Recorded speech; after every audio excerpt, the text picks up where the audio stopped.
Muy buenos días, el día de hoy estaremos hablando de ojo seco, que es una patología muy frecuente.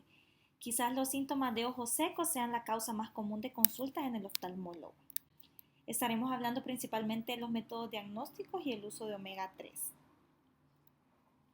El ojo seco es definido como los trastornos que comprometen la cantidad o la calidad de las lágrimas. Se dice que hay ojo seco cuando existe un volumen escaso o una disfunción lagrimal, lo que da lugar a una película lagrimal inestable y a alteraciones de la superficie ocular. Es una enfermedad extraordinariamente común, sobre todo en mujeres posmenopáusicas y ancianas. Tenemos unas definiciones, que es la queraconjuntivitis seca, que es ojo seco con algún grado de sequedad, xeroftalmía, que es ojo seco por vitaminosis A, cerosis, que es la sequedad ocular extrema con queratinización que se produce en ojos con cicatrización conjuntival significativa, y el síndrome de Sjögren, que está bien unido a esta enfermedad, que es una enfermedad inflamatoria de origen autoinmunitario en cuyo cuadro clínico se incluye la sequedad ocular. Entonces tenemos la lágrima. La película lagrimal tiene tres componentes principales, que es de lípidos, agua y mucina, y tres capas. Los lípidos, que se originan en las glándulas sebáceas palpebrales, forman la capa más superficial de la película lagrimal y sirven para retardar la evaporación del componente acuoso. La segunda capa de la película lagrimal está formada principalmente por una mezcla de agua y mucina. La concentración de mucina es mínima bajo la capa lipídica y máxima sobre la superficie ocular. Esta área profunda de mucina concentrada se considera a veces la tercera capa de la película lagrimal. La fracción acuosa de la película lagrimal se origina en la glándula lagrimal principal y las glándulas lagrimales conjuntivales accesorias. La mucina se produce en las células calciformes conjuntivales y sirve para estabilizar la película lagrimal y hacer humectable la superficie del epitelio hidrófago. El cierre palpebral, el parpadeo, extiende la película lagrimal sobre la superficie ocular. A continuación de eso empieza la evaporación con el gasamiento progresivo de la película lagrimal. Cuando se hace tan fina que su tensión superficial ya no puede mantenerla intacta, se rompen áreas focales, produciendo puntos de desecación momentánea. Estos estimulan de nuevo el parpadeo y el ciclo vuelve a empezar. La película lagrimal tiene tres capas, la lipídica, acuosa y la mucosa. La lipídica segregada por las glándulas de meibomio, la acuosa segregada por las glándulas lagrimales y la mucosa está segregada principalmente por las células calciformes de la conjuntiva. Estos constituyentes de las lágrimas son complejos, habiéndose identificado en ellos hasta unas 100 proteínas distintas.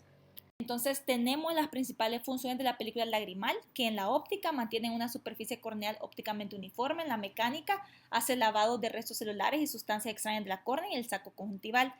Es lubricante, hace la lubricación de la superficie ocular y de los párpados, es nutricia para la córnea, es antibacteriana porque defiende la superficie ocular de gérmenes patógenos mediante sus componentes.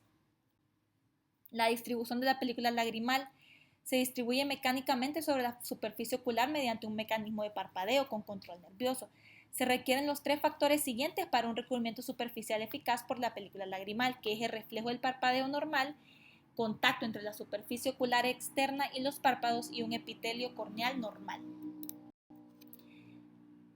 La clasificación suele clasificarse el ojo seco con una división básica de dos subtipos, por deficiencia acuosa y evaporativo. En la mayoría de los casos existe un solapamiento considerable entre ambos mecanismos y al valorar al paciente es importante tener presente la posible contribución de muchos factores. Por deficiencia acuosa tenemos el ojo seco por síndrome de Sjögren, que puede ser primario o secundario, o el síndrome de seco sin síndrome de Sjögren, que puede ser por deficiencia lagrimal, primario o secundario, el primario por sequedad ocular semil, disautonomía familiar o secundario por infiltración inflamatoria y neoplásica de la glándula lagrimal, síndrome de inmunodeficiencia adquirida, síndrome de injerto contra huésped o ablación de la glándula o nervio lagrimal. Puede ser por obstrucción del conducto de la glándula lagrimal, por ejemplo, tracoma, pemfigo cicatrizal, causticación, el síndrome de Steven-Johnson, por hiposecreción refleja sensitiva o por bloqueo motor. La sensitiva puede ser por uso de lentes de contacto, diabetes, cirugía refractiva o queratitis neurotrófica, o por bloqueo motor por lesión del nervio facial o fármacos sistémicos. La evaporativa puede ser intrínseco o extrínseco. El intrínseco puede ser por deficiencia de glándulas de meibomio, por ejemplo, blefaritis posterior y acné rosácea. por trastornos de la apertura palpebral, como por ejemplo exposición de la esclera excesiva, retracción palpebral, artrosis y parálisis facial, por baja frecuencia de parpadeo, como por ejemplo la enfermedad de Parkinson, uso prolongado de pantallas de ordenador, lectura, ver televisión, etc. Por fármacos como antihistamínicos, betabloqueantes, antiespasmódicos y diuréticos.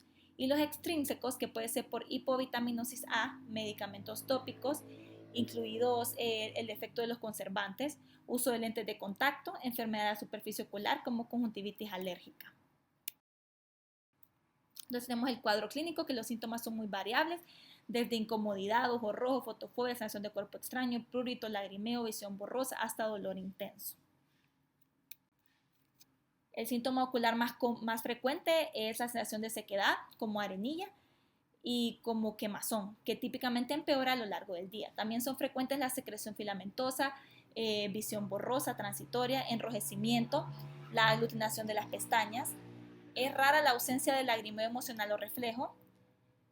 Los síntomas a menudo se agravan en condiciones en las que aumenta la evaporación de la lágrima, por ejemplo en aire acondicionado, viento y calefacción central. Otra es la lectura prolongada o el uso de monitores de video, donde se reduce la frecuencia del parpadeo. Entonces tenemos los métodos diagnósticos. El objetivo de las pruebas complementarias es confirmar y cuantificar el diagnóstico clínico del ojo seco. Lamentablemente, aunque la repetibilidad de los síntomas es buena, no ocurre lo mismo en las pruebas clínicas, habiendo poca correlación entre síntomas y pruebas. La confiabilidad de los tests mejora a medida que aumenta el grado de sequedad ocular. Entonces tenemos el tiempo de la ruptura lagrimal, que es el BUT.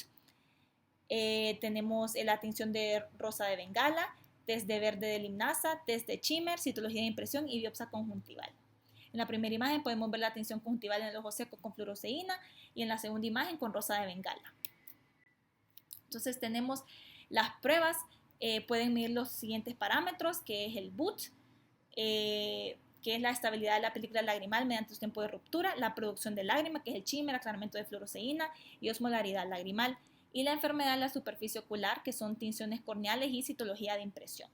No hay ninguna prueba clínica para confirmar el diagnóstico de ojo seco evaporativo, por tanto, es un diagnóstico de presunción que se basa en los hallazgos clínicos y se ha propuesto el siguiente orden para las pruebas, ya que la tira de papel de Schimmer puede alterar la superficie ocular y la tinción.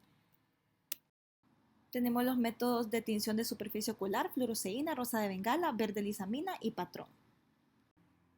Entonces el primero es el tiempo de la ruptura lagrimal. Es anormal en la deficiencia acuosa y en los trastornos de la cándula de Meibomian. Y se mide así, se instala en el fondo de saco inferior fluoresceína al 1 al 2% o una tira impregnada con fluoresceína húmeda con suero fisiológico sin conservantes. Se pide al paciente que parpadee varias veces, se examina la película lagrimal de lámpara de hendidura usando un haz ancho y el filtro azul cobalto. Después de un intervalo aparecen puntos o líneas negras en la película teñida con fluoresceína, así como podemos ver en las imágenes, en la segunda imagen, lo que indica la formación de áreas de desecación. El tiempo de ruptura lagrimal es el intervalo entre el último parpadeo y la aparición aleatoria en cualquier zona del primer punto de desecación. Un valor inferior a 10 se considera sospechoso. La aparición de puntos secos siempre en la misma localización indica una anomalía local de la superficie corneal, como por ejemplo una enfermedad de la membrana basal epitelial, más que una inestabilidad intrínseca de la película lagrimal. El test de rosa de Bengala. La solución de rosa de Bengala es una anilina hidrosoluble, tiñe las células epiteliales dañadas de la conjuntiva y la córnea, incluso si poseen queratina. También tiñe las células del epitelio corneal desvitalizadas, especialmente cuando la mucina que las cubre se encuentra alterada. Y este examen también se realiza en la lámpara de hendidura. El test de verde de lisamina es una solución que tiñe de igual forma que la rosa de Bengala, pero produce menos toxicidad. El grado de humedad. La presencia o ausencia general de humedad sobre la superficie ocular puede evaluarse mediante iluminación difusa, buscando el brillo característico de la película lagrimal, en contraste con un aspecto mate del ojo con sequedad acusada. En la imagen podemos ver iluminación difusa con el filtro azul cobalto para resaltar la fluorescencia de la fluoresceína, usada aquí para demostrar la rotura irregular de la película lagrimal en una distrofia corneal de la membrana anterior. La película lagrimal teñida se ha degradado formando puntos secos, el área de ruptura sin fluoresceína. Eso es lo mismo que vimos más adelante. La prueba de Schimmer. Este se usa para evaluar la producción de lágrima y suele formar parte del examen externo.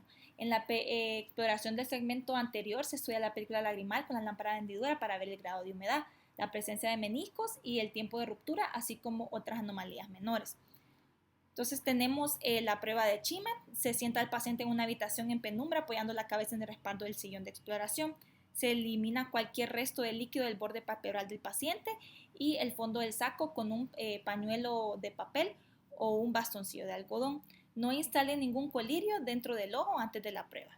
Se dobla una tira de papel del filtro estéril envuelta y para que no se contaminen las fibras estériles, doble el extremo redondo de la tira de prueba en la muesca de 120 grados antes de abrir el envoltorio. Abre el envoltorio y saque la tira. Use la tira con el extremo angulado para el ojo derecho. Sujete la tira por el extremo plano para evitar contaminar el extremo de la pestaña con los dedos. Se pide al paciente que mire hacia arriba y se tira con suavidad del párpado inferior hacia abajo, asegurándose de que ha secado correctamente el borde palpebral con un bastoncillo de algodón.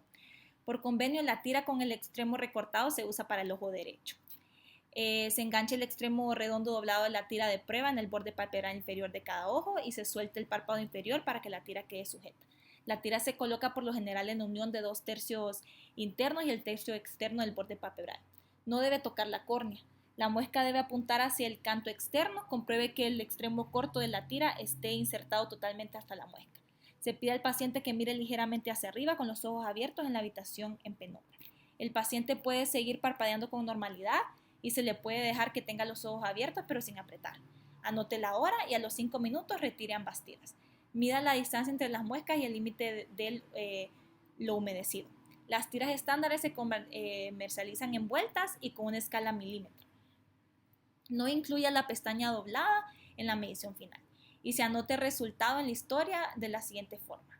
La prueba de Schimmer sin anestesia, ojo derecho, milímetros en 5 minutos. Y si se humedece toda la tira antes de los 5 minutos, puede anotarse cuándo. Y ahora la prueba de secreción básica, que es Schimmer con anestesia. Se instala una gota de proparacamina al 1% en ambos ojos. Se espera 1 minuto mientras el paciente tiene los ojos cerrados y seque suavemente el fondo del saco con un pañuelo de papel o un bastoncillo y se realizan los pasos 1 a 10 de la prueba de Schimmer que habíamos visto anteriormente. Tenemos otras pruebas, la prueba del aclaramiento de fluoresceína y el índice de función lagrimal puede valorarse instalando 5 ml de fluoresceína en superficie ocular y midiendo a intervalos del tiempo fijos el colorante residual en una tira de Schimmer colocada en el borde lateral del párpado inferior. Se observa un retraso del aclaramiento en todos los estados de sequedad ocular. Existen técnicas para medir la osmolaridad de la película lagrimal, siendo este un método diagnóstico de gran precisión. Medición de los componentes de la lágrima. Pueden tomarse muestras de lágrima para analizar la presencia de marcadores normalmente elevados o disminuidos en el ojo seco. La prueba del hilo rojo con fenol: se impregna un hilo en un colorante que a su vez es un marcador de pH. Se introduce el extremo del hilo sobre el párpado inferior y se mide la longitud humedecida. Meniscometría lagrimal, que vamos a ver más adelante, cuantifica la altura y por lo tanto el volumen de menisco del párpado inferior. La citología de impresión puede determinar el número de las células calciformes y la biopsia conjuntival, que puede realizarse bajo anestesia tópica, y 1 milímetro de diámetro de muestra es suficiente. La película lagrimal es esencial para mantener la superficie del ojo lubricada y protegida. Las lágrimas en el ojo seco tienen elevada concentración, tienen hiperosmolaridad y volumen bajo. La osmolaridad es un aspecto básico y esencial de la homeostasis fisiológica en los fluidos corporales. Las pequeñas desviaciones en la homeostasis, tales como las variaciones en el pH, la temperatura, las concentraciones de glucosa y oxígeno, la presión osmótica, activan los mecanismos fisiológicos para regresar dicha variable a su punto inicial. El cuerpo puede regular la osmolaridad de los fluidos corporales dentro de límites muy reducidos mediante varios mecanismos de osmorregulación, tales como la compensación y la corrección del volumen de fluido y la concentración de sal. La hiperosmolaridad de cualquier fluido corporal, incluido el líquido lagrimal, indica un trastorno en la capacidad del cuerpo para regular la homeostasis y es un indicio básico de un trastorno fisiológico. Cuanto más alta sea la osmolaridad, mayor será la concentración de la película lagrimal. La hiperosmolaridad se ha descrito en la bibliografía médica como un marcador primario de la integridad de la película lagrimal. Cuando se ve disminuida la cantidad o la calidad de la secreción lagrimal, lo que se le conoce como síndrome de ojo seco, por deficiencia en la producción acuosa o por evaporación. El aumento de la tasa de evaporación conduce a una concentración de la película lagrimal con incremento de la osmolaridad, que conlleva a estrés en el epitelio corneal y en la conjuntiva. La prueba de osmolaridad para ojo seco es un procedimiento diagnóstico utilizado para medir la concentración de solutos en la película lagrimal. Es un método diagnóstico de gran precisión.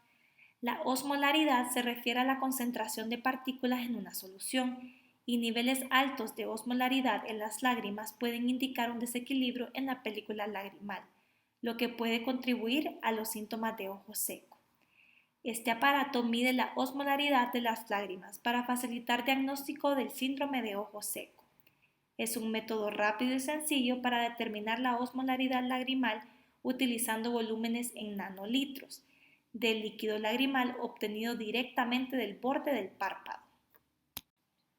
El procedimiento: se sienta al paciente con la barbilla inclinada hacia arriba y los ojos mirando hacia el techo. Sujete la cara con una mano para estabilizarla.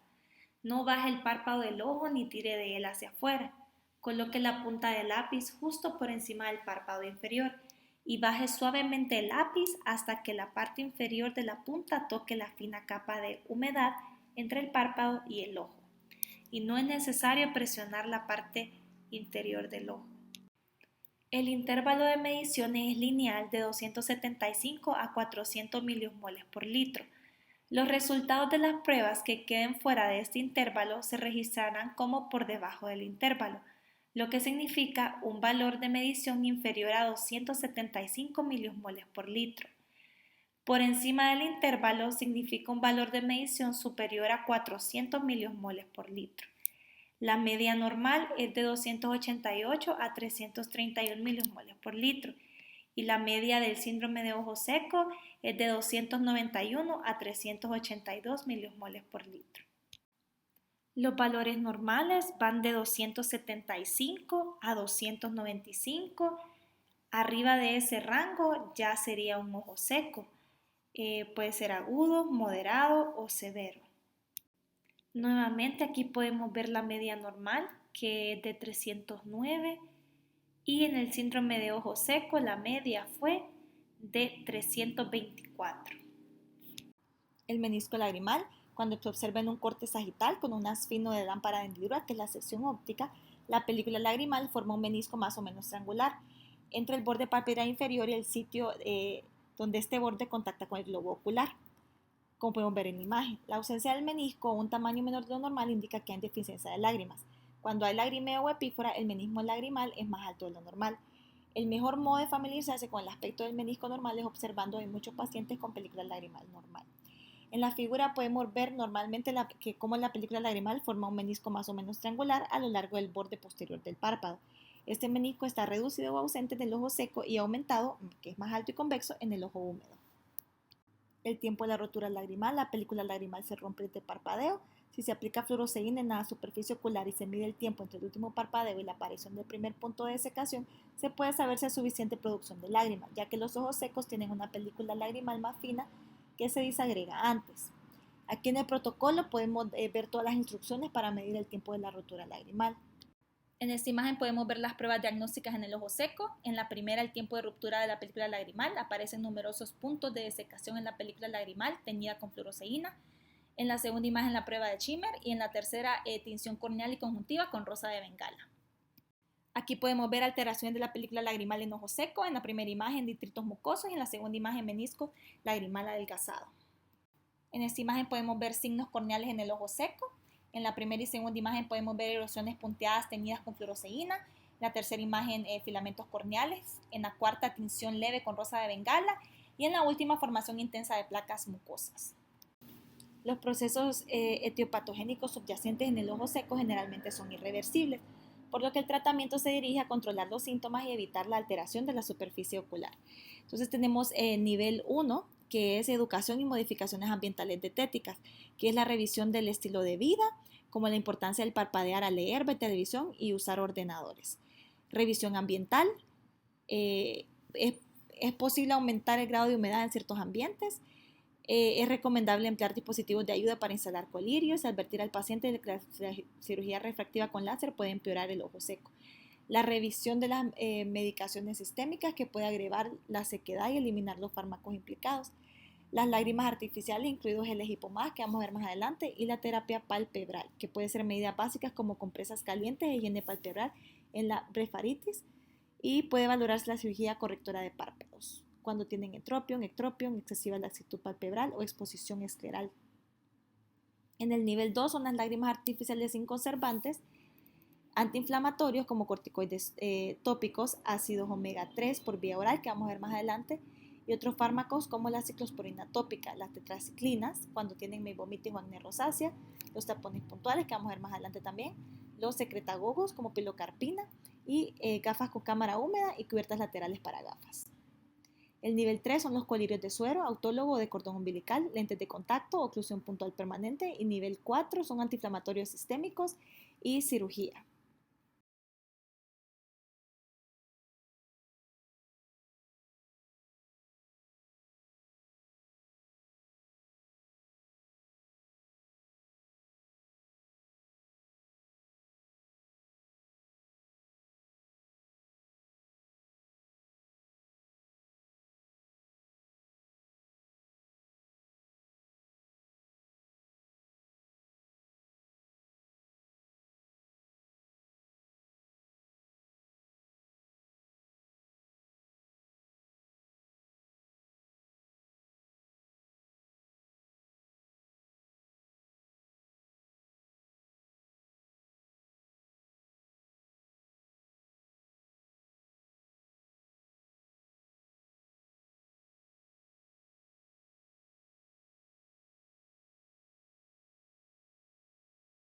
La oclusión del punto lagrimal reduce el drenaje del lagrimal, lo que mantiene el lágrima natural y prolonga el efecto de las lágrimas artificiales. Tenemos los que son permanentes o que pueden ser transitorios. Los transitorios se introducen tapones de colágeno en los canalículos y se disuelven a lo largo de varias semanas. Y su principal objetivo es comprobar que no aparecerá pífora tras la oclusión permanente. Y la prolongada es reversible con tapones de silicona, como podemos ver en la imagen, o tapones de colágeno de larga duración, que es de 2 a 6 meses. Como hemos mencionado, tenemos los corticoides tópicos, los suplementos de ácidos grasos omega 3, las tetraciclinas orales y la ciclosporina tópica. Entonces tenemos el omega 3. La enfermedad del ojo seco está acompañada de varios grados de inflamación, a su vez responsables de la sintomología característica de este síndrome. Las nuevas investigaciones muestran que se trata de un problema de base inflamatoria autoinmune y varios estudios han demostrado beneficios de los ácidos grasos esenciales no saturados de omega 3. Las células animales, incluidas las del hombre, no pueden sintetizar ácidos grasos no saturados como el omega 3, que es el ácido alfa-linoleico, y el omega 6, que es el ácido linoleico. Por eso son llamados ácidos grasos esenciales y se necesitan consumirlos en la dieta. A pesar de la falta de habilidad para producirlos en el cuerpo humano, este puede metabolizarlos y producir derivados que mantienen la estructura celular y sus funciones. Estos parecen tener un efecto importante en la estructura de la membrana celular. Eso influiría directamente sobre las microvellosidades corneales, ayudando a estabilizar la película lagrimal. También mejoraría la adhesión del epitelio. Se han demostrado mejoría en las secreciones producidas por las glándulas de Meibomian en pacientes con síndrome de ojo seco, y esto tiene un efecto importante sobre la evaporización lagrimal. Los ácidos grasos esenciales omega 3 y omega 6 tienen efectos competitivos e inhibidores en el organismo. Mientras el primero actúa como antiinflamatorio, el segundo tiene una derivada clave en la cascada inflamatoria, el ácido araquidónico. Por lo tanto, se plantea que el omega 3 como terapéutico en el proceso inflamatorio del síndrome del ojo seco. En general, se puede concluir que el omega 3 es un tratamiento alternativo de cualquier enfermedad de tipo autoinflamatoria e inmune por sus efectos de inhibición sobre el ácido araquidónico y por ello ayuda a metabolizar las grasas saturadas. Y pues tenemos los beneficios que, se debe consumir un mínimo de 15 a 20 gramos diarios de aceite de linaza. Las dosis para reducir el colesterol deben ser mucho más altas, aproximadamente de 50 gramos por día. Aunque se ha concluido que una dosis de aceite de linaza de 50 gramos por día es segura en cuanto a beneficios nutricionales, se ha mencionado que la excreción urinaria aumenta el doble. Otros estudios han informado que con la misma dosis administrada por 4 semanas en pacientes adultos saludables se incrementan los movimientos intestinales semanales en un 40%. Parece que el aceite tomado deja un sabor desagradable, por tanto es recomendable consumirlo con jugos u otras comidas. No hay cambios significativos en plasma o eritrocitos, al igual que alteraciones en la leche materna de madres lactantes. Tampoco altera los triglicéridos o los tiempos de protombina, por lo tanto no tiene efecto sobre la coagulación. Este actúa sobre las lipoproteínas de baja densidad, LDL o colesterol malo, con reducciones de un 8%, en algunos casos hasta 9%. Y se han encontrado beneficios sistémicos en la prevención del cáncer de seno, así como en el funcionamiento del sistema cardiovascular. La reducción de la temperatura en la habitación para minimizar la evaporación de lágrimas, y también puede probarse con humidificadores, aunque a menudo son decepcionantes porque muchos aparatos son incapaces de incrementar significativamente la humedad relativa de una habitación de tamaño normal. Aquí tenemos las complicaciones graves corneales en el ojo seco, que en la primera imagen podemos ver lisis corneal, en la segunda perforación taponada por el iris y en la tercera infección bacteriana.